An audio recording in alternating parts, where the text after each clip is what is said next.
আসসালামু আলাইকুম। আবারও চলে আসছি ভারতে। এটি আমার দ্বিতীয়বার আসা এখানে।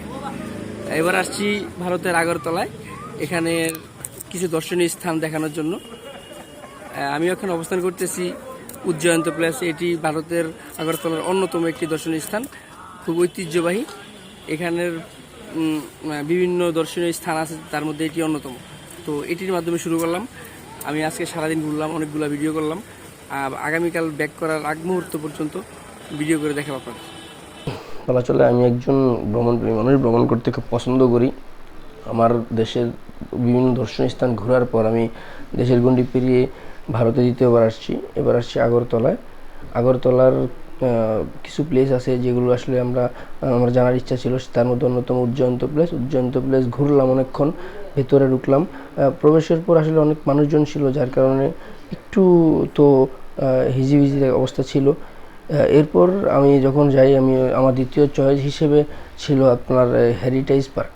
হেরিটেজ পার্কে প্রবেশের পর যে মনোরম পরিবেশ দেখলাম, আসলে অসাধারণ। পরিবেশটা দেখার মতো। আমরা যারা ছিলাম, আমরা তিনজন সেখানে প্রবেশ করি।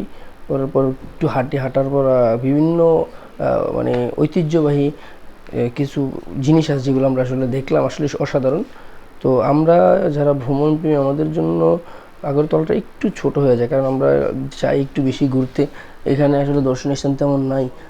এখানকার প্লেসটাই ছোট, অনেকটা বড় যে তা না। তো দু তিনটি প্লেসের মধ্যে উজ্জয়ন্ত প্লেস আর হচ্ছে এই যে হেরিটেজ পার্ক, এটা হচ্ছে অন্যতম।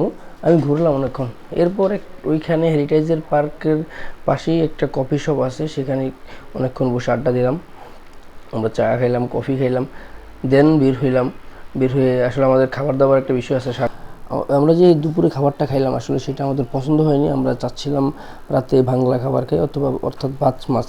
তো সেই উদ্দেশ্যে আমরা যখন বের হওয়ার পর আসলে আমার বের হতে ইচ্ছে ছিল না, তাও বের হওয়ার পর একটা কী বলে এটাকে, অটো বা ট্যাক্সি নিয়ে গেলাম খাওয়ার উদ্দেশ্যে আমাদের হোটেলের পাশে। তো আমরা যে হোটেলে উঠেছিলাম সেটার নাম হচ্ছে ওয়েলকাম প্লেস। অসাধারণ একটা সার্ভিস পেলাম তাদের কাছে। তারা খুব রেসপন্সিবল, আমাদের খুব রেসপন্স করেছে। যদিও একটু প্রাইসটা বেশি নেওয়া হয়েছে, তাও শান্তির মতো আর কি থেকেছি। তো আমি আসলে বলে রাখি, আমি কোনো প্রফেশনাল ভিডিও ম্যান না অথবা কোনো ব্লগার না। আমার ইচ্ছা জায়গায় আমি যখন কোথাও যাই, আমি নিজে থেকে ভিডিও করে আসলে দেখানোর স্থানগুলো, দর্শনীয় স্থানগুলো দেখানোর চেষ্টা করি। তো আজকে পর্যন্ত এখানেই সমাপ্তি। আসলে ভিডিও ভালো না খারাপ তা জানি না, আমি চেষ্টা করি আর কি। আল্লাহ।